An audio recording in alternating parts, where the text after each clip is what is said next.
Masih bersama kami Ganjar Pranowo, Gubernur Jawa Tengah yang sekaligus mantan Wakil Ketua Komisi 2 DPR RI. Ada juga di sini pengacara terdakwa Irman dan Sugiharto, Waldo Situmorang. Pertanyaan saya tadi ke Pak Ganjar. Kasus ini kemudian pasti mencoreng nama baik Anda, merugikan waktu, kemudian Anda harus bolak-balik menjadi saksi.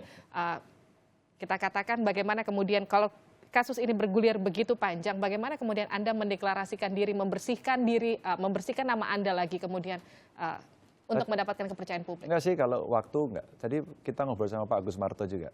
Ayo Pak Ganjar, apa kabar gitu. Terus kita ngomong, ini kita tugas negara. Menyampaikan ini kan tugas negara. Kita taat hukum. Yang kedua, bagaimana kita membersihkan atau meyakinkan begitu ya. Memang tidak mudah, Mbak. Dulu dengan Dialog Kompas saya sampaikan, saya butuh 2 ruang. Saya butuh 2 ruang untuk melakukan klarifikasi. Dan itu bisa diterima oleh publik, bisa juga tidak. Tapi 2 ruang itu harus saya lakukan. Yang pertama adalah ruang pengadilan. Maka hari ini saya orang yang lega sekali, Mbak. Saya ceritakan, saya beberkan apa yang saya tahu, saya alami. Tadi itu, sudah. Ditanya hakim, ditanya jaksa, ditanya pengacara. Lega saya. Ruang berikutnya adalah seperti Kompas TV ini. Masyarakat, itulah yang ada di ruang sidang. Dan hari ini seperti ini, saya jelaskan ulang melalui Kompas TV. Dan ini ada bocoran-bocoran yang sudah berjalan, dan faktanya seperti itu.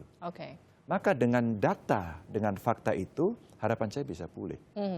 Harta saya itu adalah keluarga, Mbak. Istri yang sangat saya cintai, anak yang sangat saya cintai, dan keluarga besar saya. Itu jauh lebih mahal daripada hanya sekedar kursi gubernur atau jabatan. Makanya itu yang kemudian saya coba bagaimana rawat. Tentu saya adalah utusan partai. Partai juga harus saya rawat. Artinya saya dikasih kepercayaan partai terus kemudian melakukan seperti itu bagaimana? Saya harus membela partai saya. Saya dikirim oleh PDI Perjuangan, kemudian saya menjadi representasi pimpinan di Komisi 2 saat itu. Hari ini saya jadi gubernur. Amanah itu saya pegang betul. Nah, Mbak Mega kan bilang itu, awas ya, semua itu diceritakan, awas ya. Nah, kita mesti berani menerjemahkan. Sekarang saya tunjukkan. Ya ke publik, ya ke keluarga, ya ke partai bahwa hari ini saya tunjukkan. Pak Ganjar, kalau ada beberapa orang yang namanya masuk ke dalam BAP, katakanlah ada salah satunya Pak Melkias Mekeng yang kemudian ia langsung menempuh jalur hukum, ya kemudian langsung memperkarakan Andi Narogong salah satunya. Anda tidak berpikiran untuk melakukan hal yang sama? Saya tidak terlalu cepat-cepat untuk seperti itu. Saya akan ikuti. Minimal sikap saya dulu deh. Sikap saya dulu apa? Saya kira Tuhan kasih jalan, Allah kasih jalan kepada saya dengan waktu-waktu bocornya dakwaan, gitu kan, bocornya punya Bu Miriam, gitu kan. Akhirnya publik kan melihat. Maka terhadap saya sendiri saya sudah cukup. Selebihnya saya akan ikuti perkembangannya, akan seperti apa, merugikan atau tidak. Maka proses pemulihan ini memang saya sampaikan kepada publik. Ini juga tidak akan 100% kan. Orang tidak suka kan begitu. Wong saya itu ditarik-tarik dengan pilihan Gubernur DKI kok, tuh kan. Ganjar ini temannya itu begitu. Jadi ada saja. Pokoknya kalau kemudian mau seperti itu ada saja. Apalagi nanti 2018 mau pilkada di Jawa Tengah. Udah, ini peluru krek-krek gitu, dor-dor gitu. Jadi menurut saya semua bisa, tapi ya saya bismillah saja gitu. Saya ke Pak Waldus dulu. Pak Waldus, kalau Bu Miriam sudah menarik BAP-nya, artinya ia tidak mengakui apa yang terjadi, apa kesaksiannya dia saat itu. Lalu kemudian bagaimana nanti membuktikan ada aliran dana dari klien Anda ke Miriam, kemudian ke orang-orang yang namanya masuk ke dalam BAP, katakanlah seperti itu. Nah, pertama tentunya yang membuktikan itu adalah jaksa penuntut umum.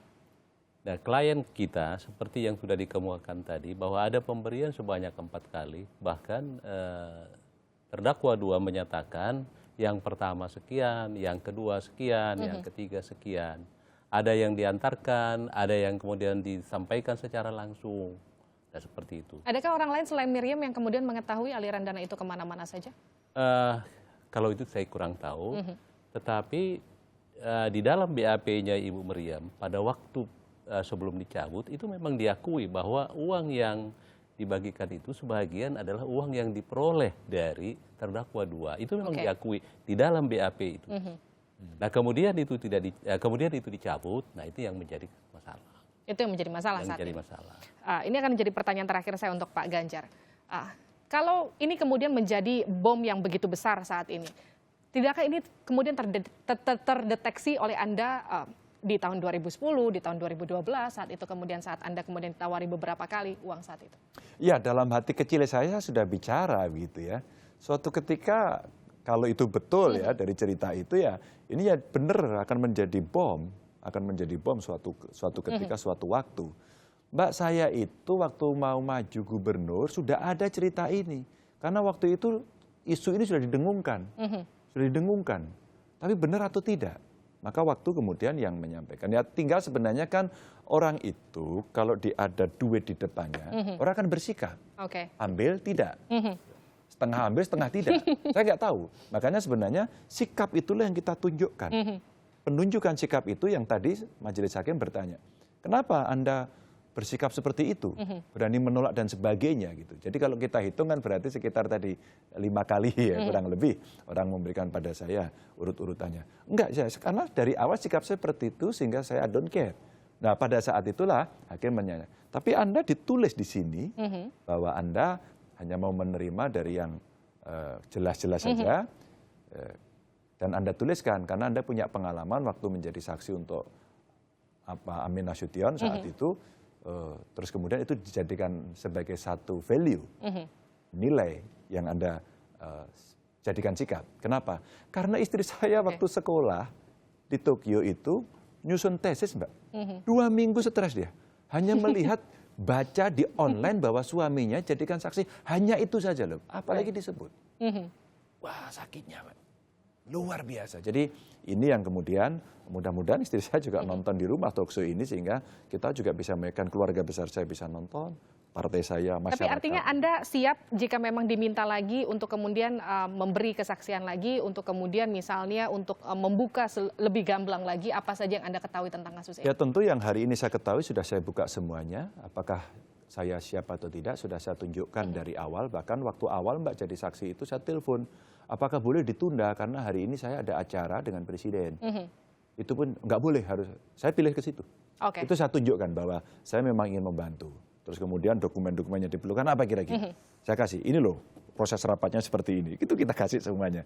Dan terakhir hari ini saya diminta hadir, saya hadir. Jadi sebenarnya ini bentuk bagaimana kita juga serius memberantas korupsi. Kan? Kita tunggu bagaimana kemudian kasus ini akan berakhir nantinya. Terima kasih telah bergabung bersama kami Ganjar Pranowo, Gubernur Jawa Tengah yang sekaligus mantan Wakil Ketua Komisi 2. Ada juga Waldo Situmorang, pengacara terdakwa Irman dan juga Sugiharto. Terima kasih telah bergabung bersama